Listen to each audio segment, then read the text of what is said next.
All right, guys, our next unit is budgeting. Yay! Honestly, I think this is probably one of the most important things I can teach you guys is how to budget. How much of your money should go towards each kind of thing in your life that you need to spend money on. And we're going to spend some time working on this. The beautiful thing about this unit is there is no chapter test over this unit. So some of you will be very happy about that. There is no final test. At the end of this unit will just be your project of you budgeting within the lifestyle of the job that you chose and kind of seeing what kind of life you would actually have. Yay. Because then after we do the budgeting, every unit from here on out that we do as part of your project, you have to stay within the limits of your budget. So like we're renting an apartment, you'll have to be within your budget. When we buy a car, you'll have to be within budget. Your utilities for your apartment has to be within budget.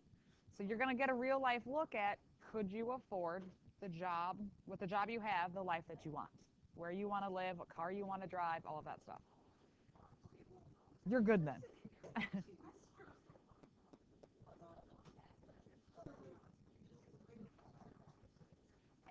According to the website, it's just it's an average.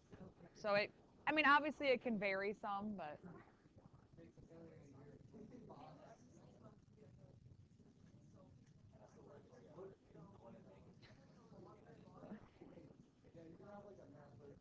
That's good. But starting out, you're not making that much. All right. So, guys, we're just going to get some basics of a budget today. Yes, Josh.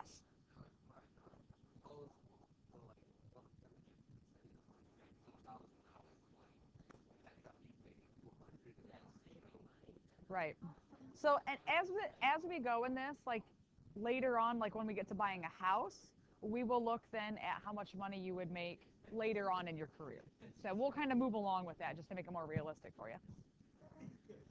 All right. Yes, the first one is a budget. Good. So a budget, it is a plan for spending and saving. Guys, pay attention. I can make a test or a quiz if you want me to. Okay. All right. So let's pay attention. You wouldn't. All right. So a budget is just your plan. Okay. When people always say, I got to stay within budget, I got to make my budget, all that, that's just your plan for how you want your money, where you want it to go, for where you're going to spend money and where you're going to save money. Most people struggle with the saving aspect, myself included. I struggle with the saving aspect.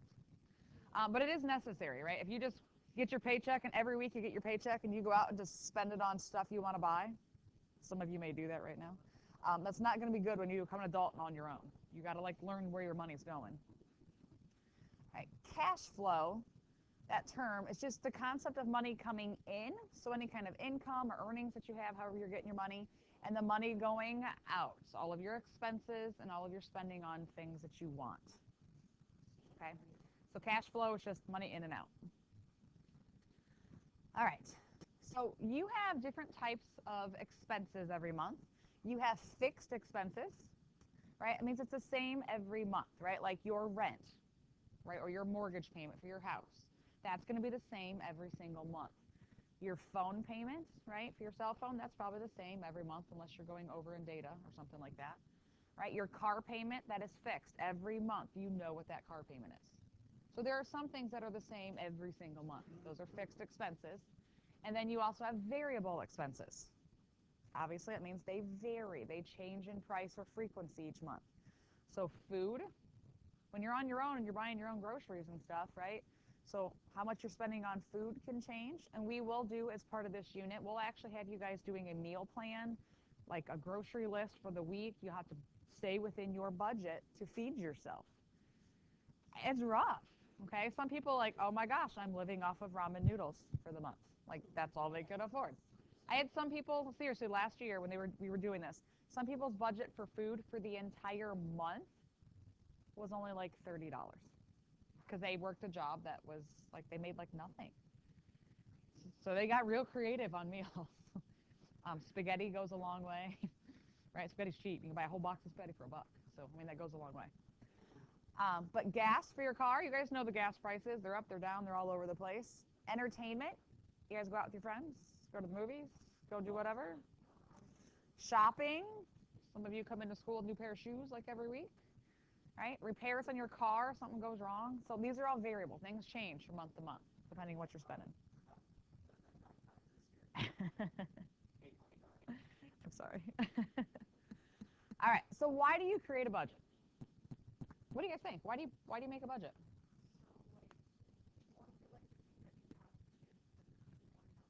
Yes. Very good. For things that you absolutely must have. I had a student try to tell me, I'm not going to buy a house, I'm going to live in my car.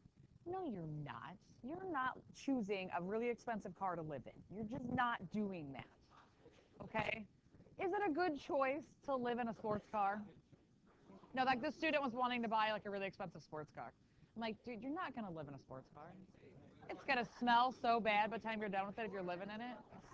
You're going to smell bad. The car's going to smell. It's just going to be, you're not cooking food in your sports car. You're not sleeping comfortably in there. Like, you're not showering in your car. All right. Yes. What? All this? Yes. That's nice. Yes, it'll all be on there. All right. So, guys, helping a budget helps you create a visual spending picture. So now I'll be honest, I'm somebody who, as math oriented as I am, I don't have a per se budget that I keep track of every single thing I spent. Now, I know where my money's going. I'm aware of that, and I have savings and all of that, but I'm not like oh my gosh, I can't go buy that shirt I wanted because it would put me over my budget. Like, I'm not that extreme. But like after going through all of this, like I'm like, I wonder how close within budget I am. Like, am I over in certain spots? So like I went through like my spending for like the previous month. I was within budget. Actually, I was way under budget on everything. But it was like one of those like, oh my God, am I really like where I should be? Like I panicked at first, and I'm like, oh wait a minute, that was just my income. I forgot to like add my husband, and then we were totally fine. Yeah. So on my own, I'd be in trouble, but together we're fine.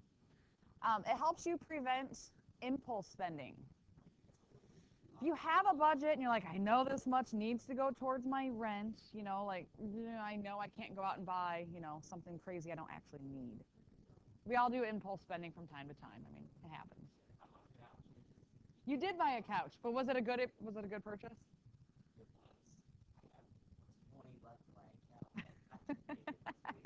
When do you get paid again? All right, you're almost there. You're almost there. But couch nice, comfortable. You're sleeping on it still. Oh yeah. Helps you decide what you can and cannot afford. Right? If you have that budget, you have in your mind like, okay, I have this much money this month to spend on just going out with friends. So that way you avoid spending like an extra 100 and 200 bucks on that when you don't really need to. All right, enables you to keep track of how you spend your money. There's nothing worse than looking through your spending and be like, oh my gosh, I just spent 75% of my money on something stupid I didn't need, like a couch. All right, helps you create a savings plan. How important is it to have some savings? Very. You never know when something's going to happen. You're going to lose your job. You're going to get sick. You're going to have, your car break down 9 times in a year, right? Need new cars. You just never know. All right, and it helps you decide how you can protect your good self against the financial consequences of unforeseen circumstances, like falling off your horse and having to go. But that was an unforeseen circumstance, right? So, yeah, she was purposely going, woo, no hands. No.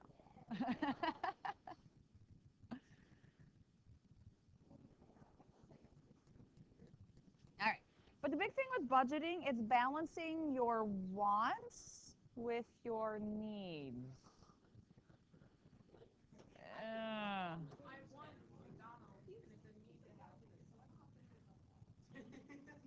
all right. So like she said, I want McDonald's, but I need food. Could she have a cheaper option? There actually is. I mean, go to McDonald's on the dollar menu, whatever. Okay, so you spend what, 3, 4 bucks, maybe? Okay, that's one meal. What happens if I buy a box of spaghetti for $1 and a jar of spaghetti sauce for like $1, $2, depending on what brand you get? I can get like 5 meals for like 2 or 3 bucks.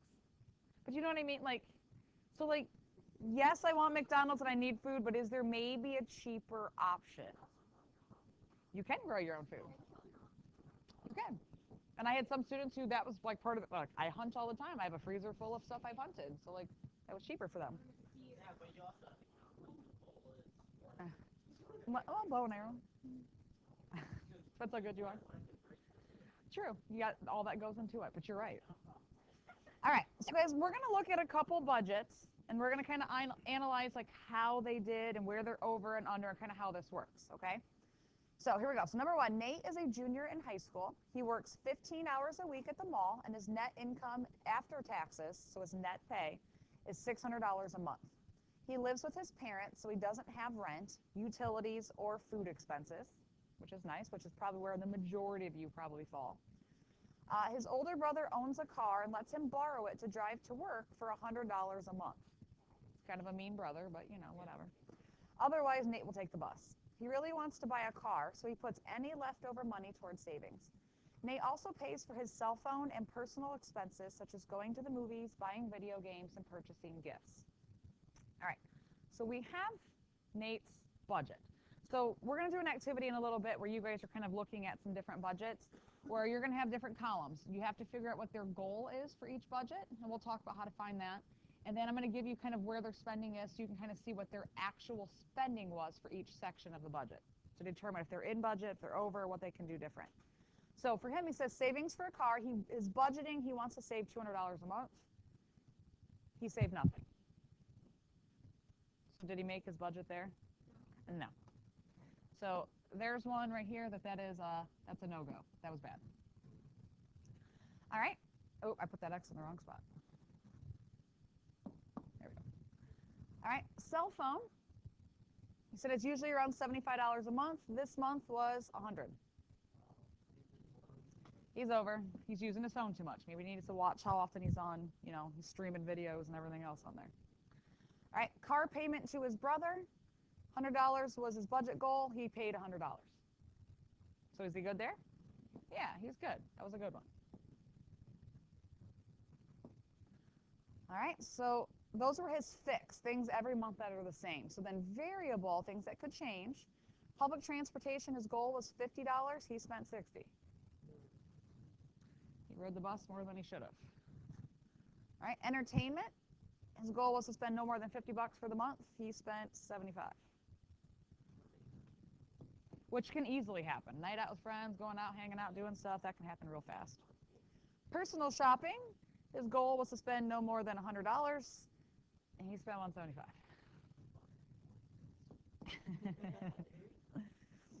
And occasional spending, gifts, repairs, whatever. He's kind of budgeted for those random things that show up. He budgeted $25. He spent $100. Oh, dear Lord. How did he do?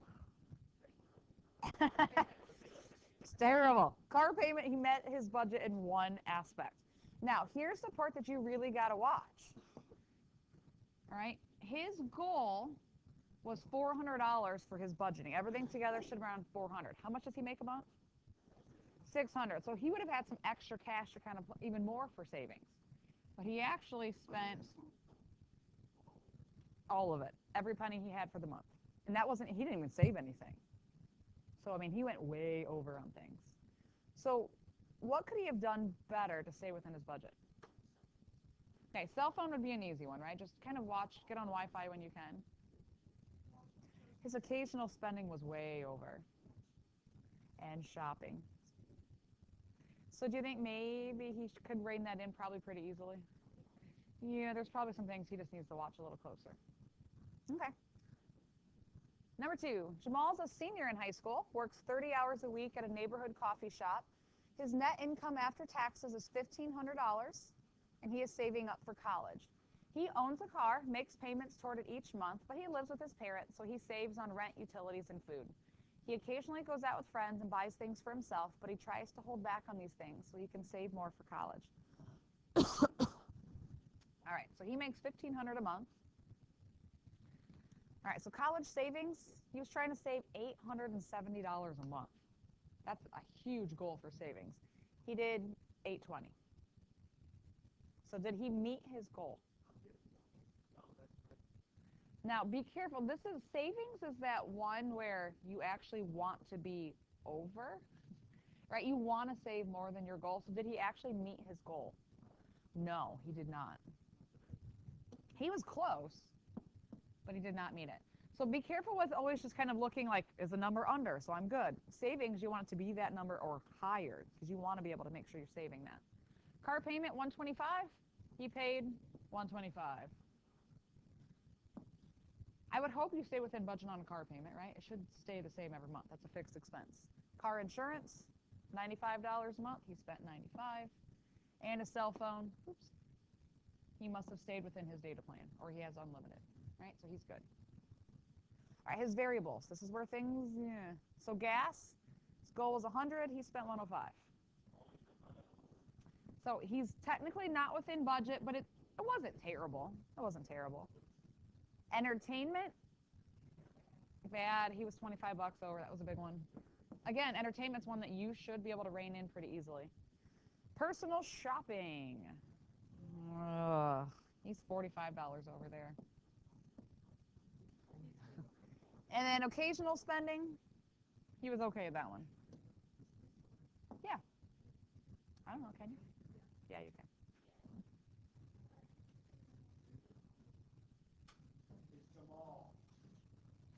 You'll want to watch the rest of the video. There you go. All right, so his goal was to spend $1,475. He spent $1,500. So he wasn't too bad. Did he have any money left though? No, he makes $1,500. It was all gone. Okay, so he could do better. College savings, well, his savings faulted because he went over elsewhere, right? He spent too much. Gas wasn't terrible, but he went too much entertainment, too much shopping. So he needs to kind of rein those in a bit so he can save what he wants. All right, and number 3, Maria just graduated from college, accepted her first job as a social media manager for a real estate company. She can't believe that her monthly net income will be $3,000. She just moved into a 1-bedroom apartment, so she is responsible for rent, utilities, food, and other household expenses. She is paying off a student loan and wants to save as much money as she can to buy a house someday. She owns a car and enjoys going out with friends on the weekend. So let's see how she did. So looking through there. Now, I want you guys to be realistic on some of these. We're going to talk a lot about all this stuff, like your fixed expenses and things. Like when you get out on your own, and I know there's a couple of you that are on your own, like these things, like they can add up fast. And we need to learn how to kind of rein in those costs a little bit. So savings for a house. She wants to save $450 a month. That's a great savings plan. How'd she do? Bad. Yeah, she did not reach that. Whoa, she did not reach that at all. All right. Yeah, I moved it on top. That's okay. Rent. She stayed fine. Yeah, that's a fixed expense. That should be good. Car payment. Good. Car insurance. Cable, TV, internet. Cell phone. Oh, darn cell phone. People really need to watch their plans there. And then student loan, $300 a month. Good. All right. So variable expenses. Gas. Oh, real bad on gas. Food. She's going out to eat too much. Entertainment. Oh. Personal shopping. Good grief, woman. Utilities. Oh, and her occasional spending. Now, look at her totals. How much does she make a month? She spent more than she made. So what's that mean when you spend more than you make? She's in debt. So what is she probably using? Credit card. What happens when you have a habit of always spending more than you make every single month? You are going to build a mountain of debt on top of yourself. That is hard to get out of. And chances are, she's just out of college. Her credit card probably has a terrible interest rate, right? Probably like 21% interest, which is insane. Okay, so guys, you cannot spend more than you make. Okay, so she did very, very bad. She needs to come sit through this class and figure out how to make herself a good budget and stay within it. Yeah, that's bad. All right. So here we go. So this is kind of your baseline. Circle this, star this, highlight this, whatever you need. This is you're going to keep coming back to this. Okay. So how much do you budget? What is considered normal? Is it normal to have a $200 a month phone bill? No, that's not normal. If you have that, you need to come see me. We're going to talk about getting your phone bill cheaper, okay? Trust me, I will spend hours on the phone arguing with places like that. Your phone, you can always argue cheaper. Your internet and your cable provider, you can always get cheaper. I hope you guys know that. I called for my father-in-law not that long ago. He has DirecTV. He's older, you know, he's like in his late 70s, lives on his own. Like, I swear to you, every 6 months, his bill, like, skyrockets. So I just call, and he's got me on his bill so that, like, I can, like, argue on his behalf. And I argued with the woman for a while, and after a while, I'm like, I don't want to change his plan. Like, he doesn't have a DVR. Like, he has, like, nothing, like, basic stuff. I'm like, I do not want to lower anything, like, get rid of channels. I'm like, but it's ridiculous. He pays more than I do, and we have, like, all kinds of stuff on ours. By the end of it, she goes, well, how much do you want to pay each month? That's where we got to. How much do you want to pay? Yeah. I was like, about 35 a month plus tax. She's like, okay. And, like, she changed the bill. You argue long enough, they will do it.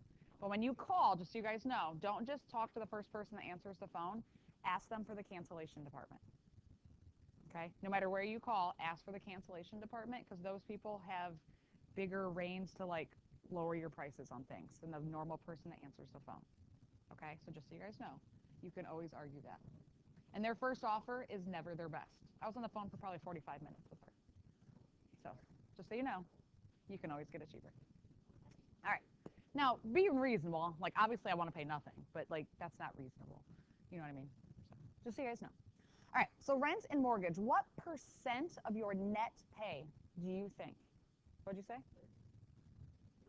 You're right. You listen. I'm so proud. I'm so proud. We did that, but that one activity that we did with the task cards with these, the notes we went over when we did this stuff. I told you guys it was 30% then. Yep, so 30% of your net pay. Make sure we're clear on net pay, right? It's not how much you gross, it's actually how much you bring home, which we know is a lot less than you actually make. What about utilities? Any guess, percent-wise? Utilities is like your electric bill, your water bill, your gas bill. 10? What do you think? 20? 15? 10%. So again, if you're looking at buying a place and your expenses are beyond that, make some phone calls, okay? You can always kind of negotiate some things within reason on a lot of the stuff. What about your car loan? Making car payments, what percent? What'd you say? 5%? 15? It is 10, right in between you guys. So 10% of your net pay is what you should be paying, or less. Obviously, less is better, but you don't want to go over that. Yeah. What about car insurance? Yeah, question.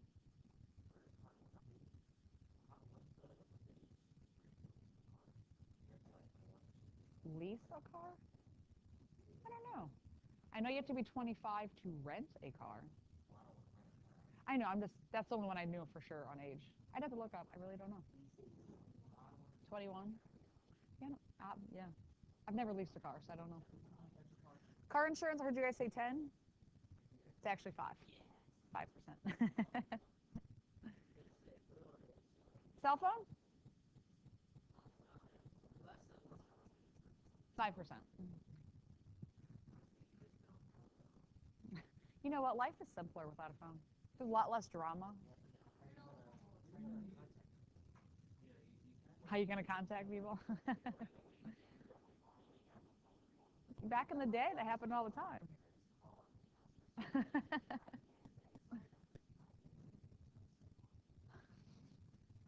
When telemarketers call you, all you have to say is, please put me on your do not call list, and they'll never call you again.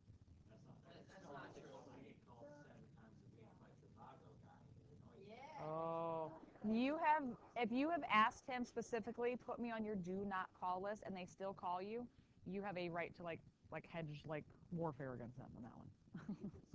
Like if you ask them to put that on their list and they do not, they can get in a lot of trouble for that. So just make sure you know that.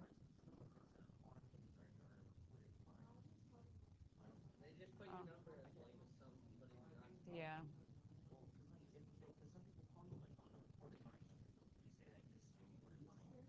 If it's a real person, almost always those calls are recorded. If it's a real person, especially when it's recorded, they have proof then that you've asked, please do not call me.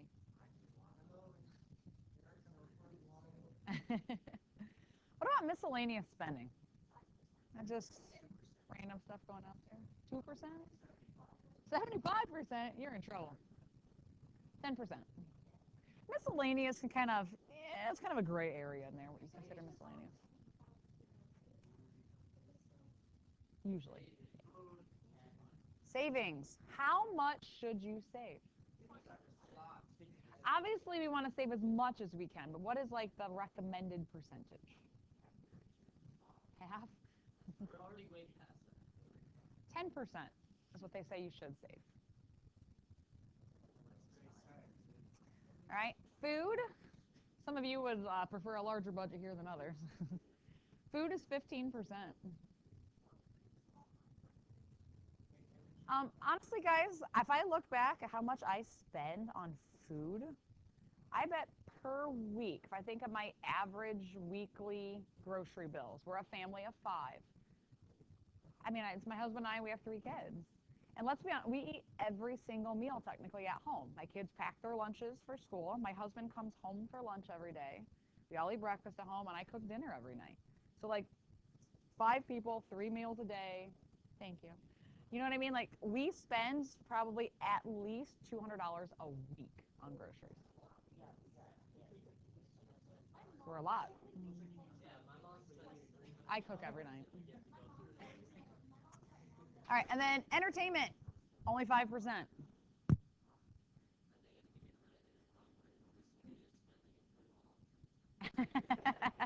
See, some of you are going to want to spend a lot more on food. Now, guys, we're going to do everything like project-wise based on these percentages. Now, when it is your real life, though, could Luke do that and be like, you know what, I don't need, to go out with my friends, whatever. Like, I got entertainment at home for that. It don't cost me anything.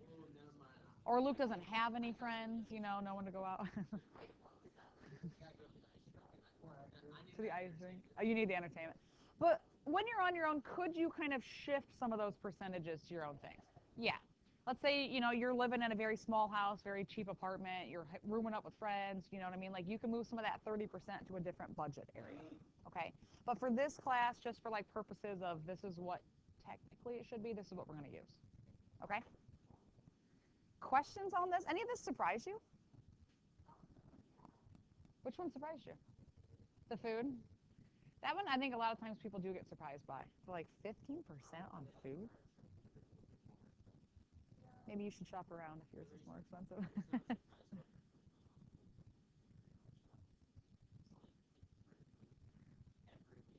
Yeah, so we're probably at least 200 a week.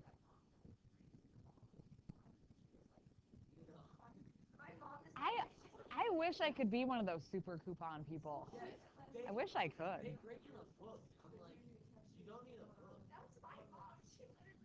I mean, I like coupons. I use them if I have them, but I'm not like those extreme couponers who like their bill's like $1,000. They hand all their coupons. You're like, it's $5.36. You're like, it's crazy how they do that. Awesome.